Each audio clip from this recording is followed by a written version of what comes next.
We're incredibly grateful for your support. Before we begin today's tale, tell us, which city or country are you joining us from? We love connecting with our global audience. Now, let's dive into today's story. Chapter 1, The Settlement. Russell Hargrove stood in the empty living room of what was once his dream home, now stripped of everything but dust and memories. 15 years of marriage, dissolved in 9 months of vicious legal battles. The divorce had been finalized yesterday, and Vanessa had wasted no time claiming her spoils. "It's just stuff, Russ," said Dexter Sullivan, leaning against the doorframe. Dex had been Russell's closest friend since college, the only one who hadn't disappeared when the divorce proceedings turned ugly. $3 million in assets, the vacation property in Maine, and both cars, Russell replied, his voice eerily calm. "And I get this." He gestured to the single item Vanessa had left behind, a mediocre landscape painting that had hung in their guest bathroom. Russell wasn't born wealthy. He'd built his security consulting firm from nothing, working 18-hour days while Vanessa spent his money and, as he later discovered, spent her afternoons with Leo Donovan, his former VP of operations. The betrayal had come as a shock 6 months into their business expansion, when he'd walked in on them in his office after hours. "Your lawyer was garbage," Dex remarked. "Should have fought harder." "Vanessa's father is Judge Carlton," Russell replied with a bitter smile. The deck was stacked from the beginning. He picked up the painting, a poorly executed mountain scene with a solitary cabin. She knew exactly what she was doing, leaving this. One final insult. What Vanessa didn't know was that Russell had changed during the divorce proceedings. The easygoing, trusting man she'd manipulated for years had hardened. He'd learned that forgiveness was for the weak. Betrayal demanded retribution. "What now?" Dex asked as they carried the painting to Russell's rented apartment. "I rebuild," Russell answered. But rebuilding wasn't all he had planned. The painting sat on Russell's floor for weeks as he focused on salvaging what remained of his company. Leo had taken half their clients when he left, and the scandal of the affair had cost them several more. Russell worked methodically, rebuilding relationships and securing new contracts. He slept 4 hours a night, fueled by determination and quiet rage. One night, after securing a major new client, Russell returned home and actually looked at the painting for the first time. It truly was atrocious. The perspective was wrong, the colors muddy. He decided to throw it away, but as he lifted it, the frame came loose on one side. Russell was about to toss it in the dumpster when he noticed something on the back of the canvas. Peeling away the brown paper backing, he discovered a series of numbers written in faded ink. 41.3827 degrees north, 72.4985 degrees west, VFD 92153 UN char. Coordinates and some kind of code. Russell stared at the numbers, puzzled by their presence on this worthless painting. He recalled Vanessa's smirk when she told the lawyers she was generously leaving him his favorite artwork. There was more to this painting than met the eye. Chapter 2, The Discovery. The coordinates led to a remote area in Connecticut, a 2-hour drive from Russell's apartment. Before heading there, Russell decided to learn more about the painting itself. He carefully removed it from the frame and examined it under bright light. The artist's signature was faded but legible. H. Whitney, 1973. An unremarkable painting by an unknown artist. Yet someone had hidden coordinates on it. Why? Russell contacted Miriam Fowler, an art appraiser who had once consulted for his firm on a security project for a museum. She agreed to examine the painting the next day. "This is interesting," Miriam said, scrutinizing the canvas through a magnifying glass. "Interesting good or interesting bad?" Russell asked. "Both." She pointed to the signature. Hammond Whitney was a completely unremarkable Sunday painter in the 1970s. His work sell for maybe $50 at garage sales. So it is worthless. The painting is. But look at this. She turned it over and pointed to the wooden stretcher bars. "See these markings? This frame was custom-made by Hensley's. They exclusively framed works from major galleries in the 70s and 80s. No one would put a Whitney in a frame that cost 10 times the painting's value." Russell leaned closer. "What are you saying?" "I'm saying this frame originally held something valuable." And She hesitated. There's something else. She pointed to almost imperceptible brush strokes in the lower right corner of the painting. Someone painted over another signature here. Russell felt a surge of adrenaline. Could the painting be a forgery? Something valuable made to look worthless? It's possible. I need to run some tests. That evening, Russell searched property records for the coordinates. They pointed to undeveloped woodland owned by a holding company called Artemis Properties, established in 1975. The company's ownership was hidden behind layers of legal entities. The alphanumeric code remained a mystery. Russell tried various decryption methods without success. Whatever it unlocked, it wasn't obvious. He was still working when his phone rang at 11:30 p.m. The caller ID showed Penelope Carlton, Vanessa's younger sister. Russell? I'm sorry to call so late. Penny? Is everything okay? Despite the divorce, Russell had always gotten along with Penelope, who disapproved of her sister's behavior. Vanessa was here for dinner. She was on the phone with Leo, and I overheard them talking about a painting. She sounded worried, asked if he was sure you couldn't know what it was. I thought you should know. Russell's grip tightened on the phone. Thanks, Penny. Was there anything else? Just that Leo kept saying the numbers were safe. Does that mean anything to you? It meant everything. The next morning, Miriam called with news. Russell, I did some preliminary analysis. There's definitely another painting underneath. The overlayers are cheap acrylic, probably applied in the 70s. Beneath that is oil paint, much older. How much older? I need better equipment to be certain, but based on the craquelure patterns visible under UV light, potentially 18th century. Russell's mind raced. How valuable could an 18th century painting be?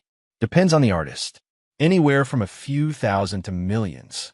After hanging up, Russell received a text from Dex. Vanessa called me asking if you'd mentioned any painting. Said it has sentimental value and she wants it back. Offered $5,000. Russell smiled coldly. $5,000 for a painting worth $50? Or millions for a hidden masterpiece? He needed to visit those coordinates. Chapter 3. The Confrontation.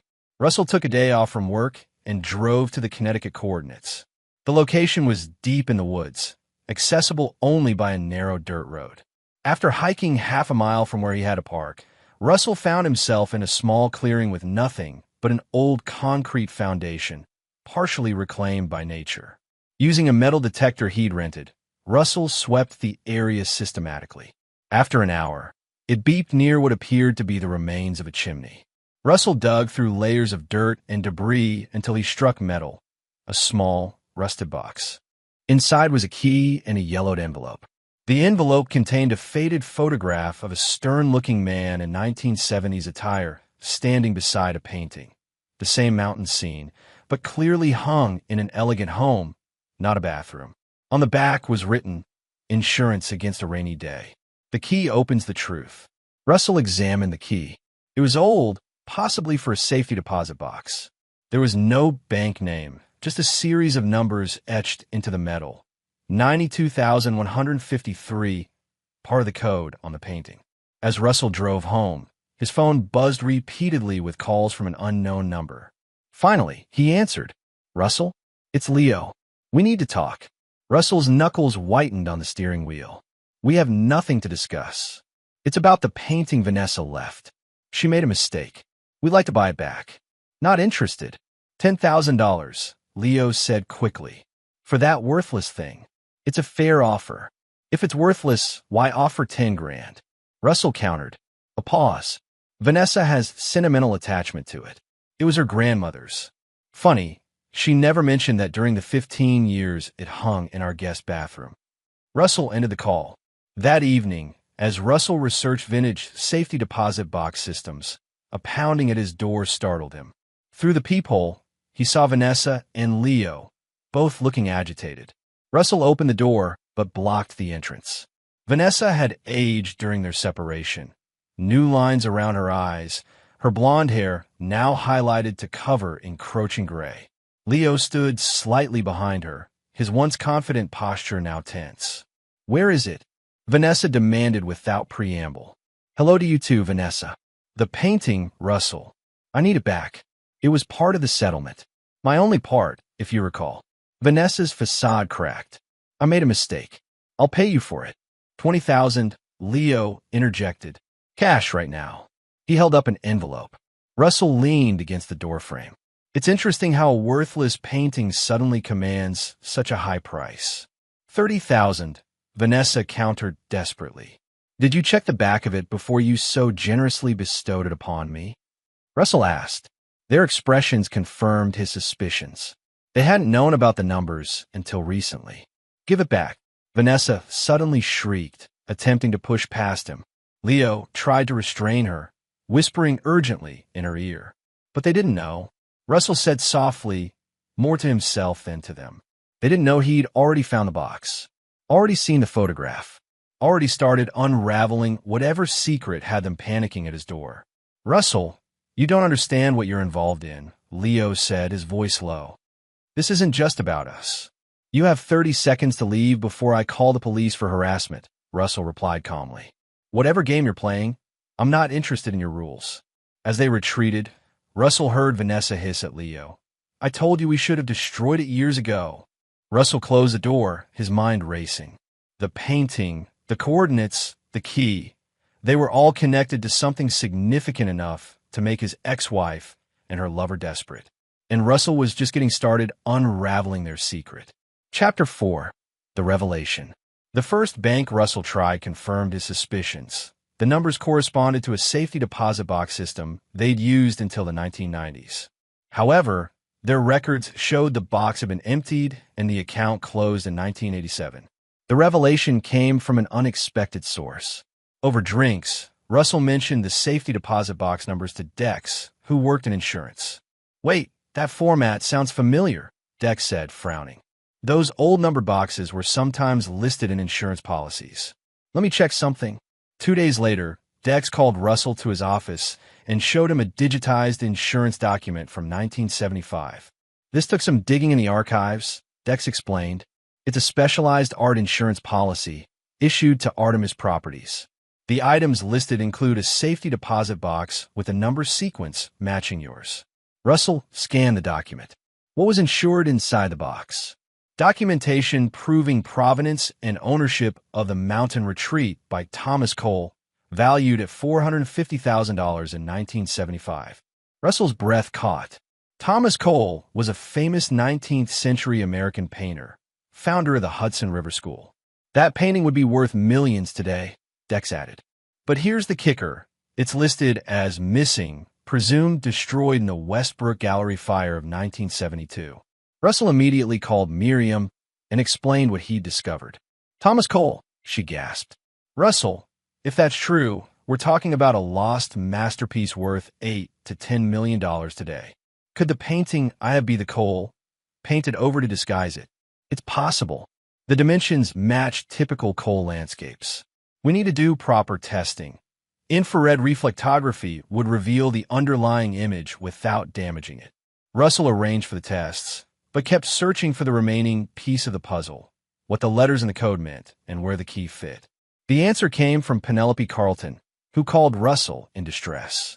Russell, I think Vanessa's in trouble. She and Leo are fighting constantly.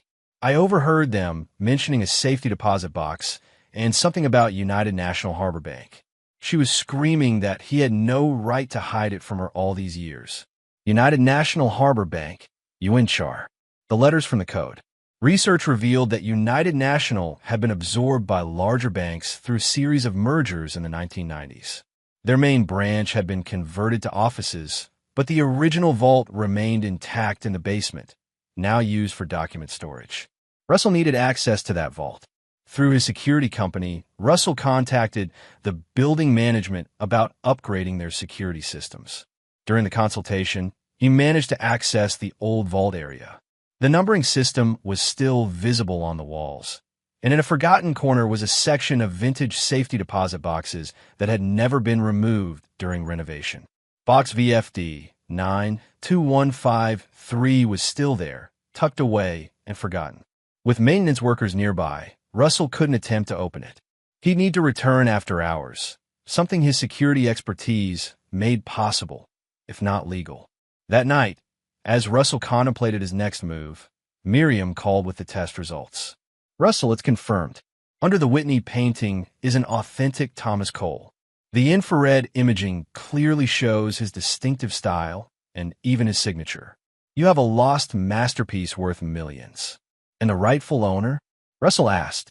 According to the provenance documents I found, it was owned by the Westbrook Gallery, but presumed destroyed in the 1972 fire. Insurance would have paid out to the gallery's owners. Legally, after 50 years, if you possess it with no competing claims, you could establish ownership.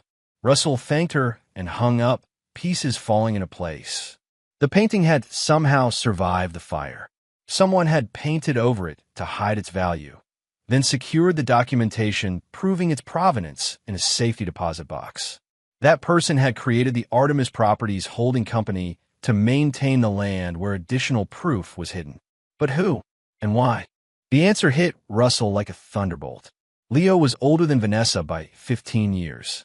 He would have been in his 20s during the gallery fire. In Vanessa's angry words, he had no right to hide it from her all these years, suggested Leo had kept secrets even from her. Leo hadn't just stolen Russell's wife. Years ago, he had stolen the painting too. Chapter 5. The Infiltration. Breaking into the building after hours was relatively simple for someone with Russell's security background. He'd identified the blind spots in the surveillance system during his consultation and used his legitimate access credentials to enter the main floor. The basement vault was another matter. The modern security system protected the front entrance, but Russell had noticed an overlooked maintenance access during his earlier visit. Using specialized tools, he bypassed the simpler lock and slipped into the vault area through the service corridor. The old safety deposit boxes stood like forgotten sentinels in the corner. Russell located box VFD 92153 and inserted the key from the buried container. It turned with a satisfying click.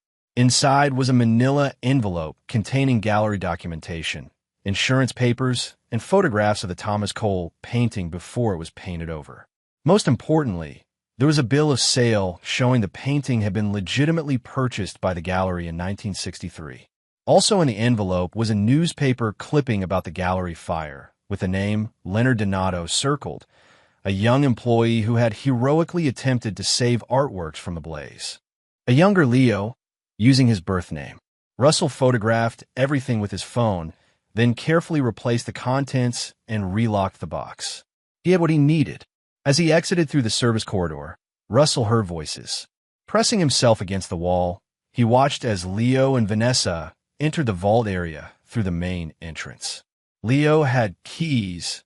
He must have maintained access through connections from his time working there. "It's gone," Leo hissed after checking the box. "He's already been here. How could he figure it all out so quickly?" Vanessa asked, panic in her voice. "Because you left him the damn painting instead of bringing it with you like I told you to." Leo snapped. "You thought you were being clever, humiliating him with a worthless picture. Now he knows everything." "Not everything," Vanessa replied. "He doesn't know about the insurance fraud." Russell's eyes widened. "Insurance fraud. If he exposes the painting as authentic, the insurance company will demand their $450,000 back, with 50 years of interest and penalties," Leo said. "They could charge me with fraud. I'd lose everything." "We need to destroy the painting," Vanessa insisted. "Without it, there's no proof." Leo shook his head. "It's worth $10 million. We need to get it back, not destroy it." "And how do you suggest we do that?" "Russell won't sell it back, now that he knows." Leo's voice dropped to a whisper, but Russell caught his chilling words. "We don't ask him to sell it. We take it, and make sure he can't talk about it afterward." Russell slipped away as they continued arguing, his mind racing. They were desperate enough to consider violence. He needed to act fast. Outside, Russell called Dex. "I need a safe place to store something valuable immediately." "My brother's gallery has a secure vault," Dex replied. "What's going on?" "I'll explain everything. But first, I need your help with something else." The next morning, Russell arrived at his office to find Detective Amara Washington waiting for him. "Mr. Hargrove, your ex-wife has filed a complaint alleging you stole family property during your divorce, specifically a valuable painting that wasn't disclosed in the settlement." Russell smiled. "I have exactly one painting from my marriage, Detective. The only item I was allowed to keep in the settlement. I'd be happy to show you the court documents. After reviewing the divorce settlement, which clearly listed wall art from guest bathroom as Russell's property, Detective Washington looked skeptical. Mrs. Hargrove claims this painting is actually a family heirloom worth substantial money. Interesting that she didn't mention that during our 15-year marriage or during the 9-month divorce proceedings, Russell replied. I'd be happy to show you the painting. It's a rather mediocre landscape that hung in our guest bathroom. The detective accompanied Russell to Dex's brother's gallery, where the painting, the Whitney forgery side showing, was now displayed. This is what she's claiming is valuable. Detective Washington asked doubtfully. Apparently so. My ex-wife's tastes have always been expensive, but even I'm surprised she's claiming this as value. After the detective left, Dex joined Russell. She's trying to use the police to get it back. And that's not all they're planning, Russell replied grimly, telling Dex about the conversation he'd overheard. They're desperate enough to consider violence. You should go to the police with this. Russell shook his head. Not yet. I need more than overheard threats. I need to force them to reveal everything. How? Russell's expression hardened. By giving them exactly what they want, a chance to take the painting. Chapter 6. The Betrayal. Russell's plan required precise timing and his complete vulnerability, qualities that made Dex extremely uncomfortable. This is insane, Dex protested. You're setting yourself up as bait for people who've already discussed harming you. It's the only way to expose everything at once, Russell insisted. The gallery opening is perfect, public enough to keep me safe, private enough to give them opportunity. Dex's brother Alden was hosting an exclusive showing at his gallery. The Whitney forgery would be displayed in a back room as part of a forgotten Americana collection. Russell had arranged a small reception area adjacent to the display, where he would host potential clients. And you're certain they'll make a move? Dex asked. Vanessa's sister confirmed they're planning to attend. They can't resist the opportunity. What Russell hadn't told Dex was that he'd sent anonymous tips to both an insurance fraud investigator and Detective Washington, suggesting they might find evidence of art theft if they attended the gallery opening. The evening of the showing arrived. Russell mingled with guests while keeping a watchful eye for Leo and Vanessa. They arrived separately, Leo first, then Vanessa 30 minutes later, pretending not to know each other. Russell deliberately isolated himself in the back reception area, making himself an easy target. After most guests had moved to the main gallery for the formal presentation, Russell observed Leo slipping toward the room housing the Whitney forgery. As expected, Leo entered the display room, quickly examined the painting, and then moved to the adjacent storage closet. Russell had earlier planted one of his company's hidden cameras there, allowing him to watch as Leo hid inside. Moments later, Vanessa approached Russell. Could we speak privately? About the painting? Of course, Russell replied, allowing her to guide him toward the display room. They were alone with the forgery. I know what you've discovered, Vanessa said, her voice low. Leo told me everything. Did he tell you he stole the painting during the gallery fire? That he committed insurance fraud? That he painted over a masterpiece and has been hiding it for decades? Vanessa's expression shifted from practiced contrition to cold calculation. He saved that painting from burning. The insurance company got paid by the gallery's policy. Nobody lost anything. Except me, Russell replied. I lost 15 years to a marriage built on lies. Don't be so dramatic. You were a stepping stone, Russell. I married you because you were ambitious and controllable. Leo and I have been together since before I met you. We just needed your resources to get where we needed to be. The shock must have shown on Russell's face, because Vanessa laughed cruelly. Did you think Leo seduced me away from my loving marriage? Please, it was always him, always the plan. She glanced at the painting. Now, we can do this easily or difficultly.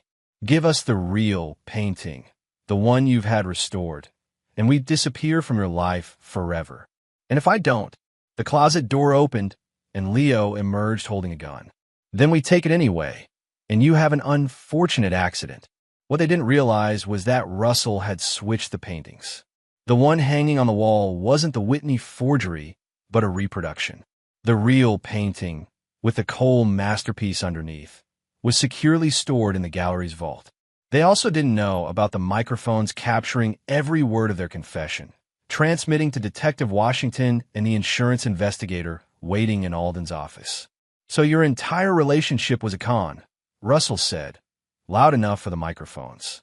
15 years of marriage, just to access my resources. "Don't take it personally," Leo smirked, motioning with the gun. "Vanessa's very good at making men feel special. Now, where's the real Cole painting?" Before Russell could answer, the display room door burst open.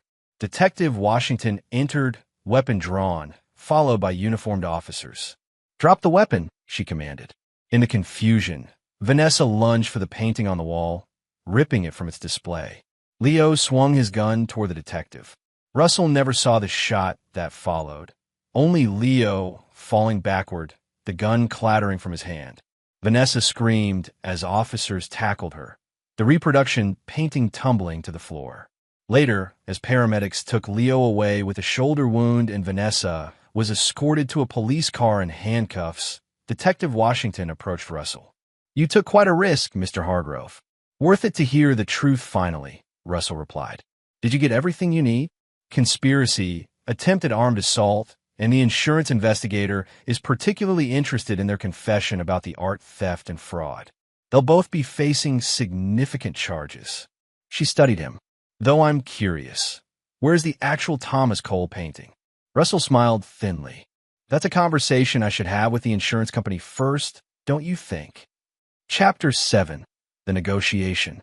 2 days after the gallery incident, Russell sat across from Howard Jenkins, chief investigator for Heritage Insurance Partners, the successor company to the firm that had paid out the claim for the destroyed Cole painting in 1972.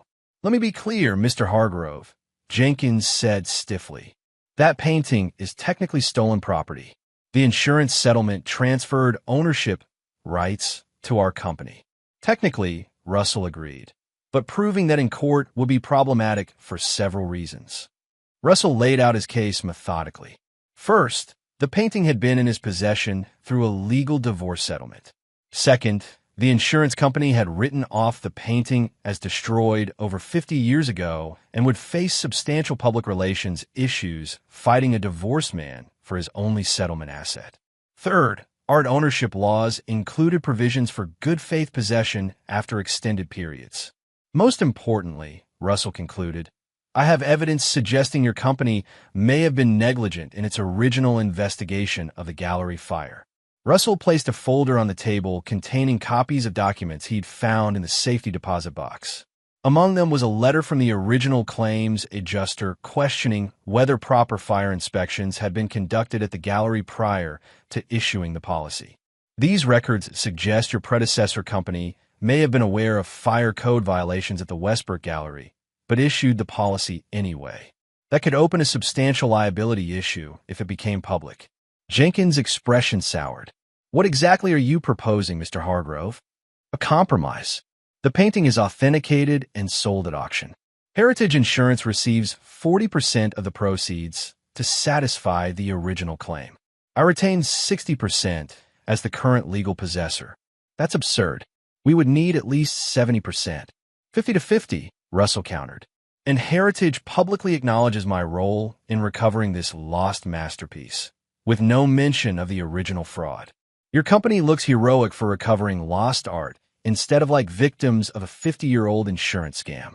After 4 hours of negotiation, they settled on a 55 to 45 split in the insurance company's favor, with a joint press release portraying the recovery as a collaborative effort. As Russell left the meeting, he received a call from Detective Washington. "Thought you'd want to know. Leonard Donovan is being charged with insurance fraud, attempted assault, conspiracy, and illegal possession of a firearm. With his prior record, he's looking at 15 to 20 years. "Prior record?" Russell asked, surprised. "Turns out Leo Donovan has quite a history. His real name is Leonard Donato. Before he reinvented himself, he had convictions for art theft and fraud in the early 1970s. He was sentenced to 5 years, but only served 2. The pieces continued falling into place. Leo had been a professional art thief before the gallery fire, which explained his ability to recognize the coal painting's value and his knowledge of how to hide it. And Vanessa? Russell asked. Conspiracy charges, attempted theft, and we're investigating financial crimes based on records seized from their home. The prosecutor is offering a deal if she testifies against Donovan. After ending the call, Russell sat in his car, contemplating how thoroughly his life had been manipulated. His marriage, his business partnerships, even his friendships had been filtered through Vanessa and Leo's deception. The revelation should have devastated him. Instead, he felt liberated. Every decision he'd made from this point forward would be his alone, untainted by their manipulation. That evening, Penelope Carlton asked to meet him at a quiet bar downtown. I need to tell you something, she said, her expression troubled. Something I should have told you years ago. For the next hour, Penelope revealed the extent of Vanessa and Leo's deception. They had targeted Russell specifically because of his business potential and trusting nature. Vanessa had studied his preferences, shaped herself to become his ideal partner, all while maintaining her relationship with Leo behind the scenes. Why tell me this now? Russell asked when she finished. Because you deserve to know the truth. And because, she hesitated, I always objected to what they were doing to you. It's why Vanessa and I grew apart. Russell studied her face, seeing genuine remorse. Did you know about the painting? Not until recently. Leo kept that secret even from Vanessa until a few years ago. When she found out, she was furious he'd hidden such valuable information from her. As they parted, Penelope hesitated. What will you do now, Russell? His answer was simple, whatever I want. Chapter 8, The Redemption. The auction of Mountain Retreat, the recovered Thomas Cole masterpiece, became the art world event of the season. Major collectors and museums around the world expressed interest, drawn by both the painting's artistic significance and its dramatic rediscovery story. Russell used his newfound media attention strategically. Interviews about the painting included mentions of his security consulting firm, leading to a flood of new clients. Systems that had been closing their doors to him after the divorce scandal now eagerly sought his services. While preparing for the auction, Russell received an unexpected call from Vincent Russo, a name he didn't immediately recognize. Mr. Hargrove, we haven't met, but I believe we share a common enemy in Leonard Donato. Russell agreed to meet Russo at his office. The man who arrived was in his 70s, impeccably dressed, with the sharp eyes of someone who missed nothing. I worked at the Westbrook Gallery in the 1970s, Russo explained. I was wrongfully convicted of starting the fire that supposedly destroyed the Cole painting. Spent 7 years in prison while Leonard Donato walked free with the painting. Why come to me now? Russell asked. Because you did what no one else could. You exposed him. And because I have information that might interest you. Russo revealed that Leo had been running art theft operations for decades, using various business ventures as covers. More importantly, he still had other stolen artwork hidden away. His storage facility in Danbury, Russo said, sliding a paper across the desk with an address. Security code is his mother's birthday, August 9th, 1934. I worked for him briefly after prison, before I realized who he really was. Why not go to the police with this? At my age, with my record, they'd never believe me. But you have credibility now. After verifying Russo's identity and parts of his story, Russell contacted Detective Washington with the information.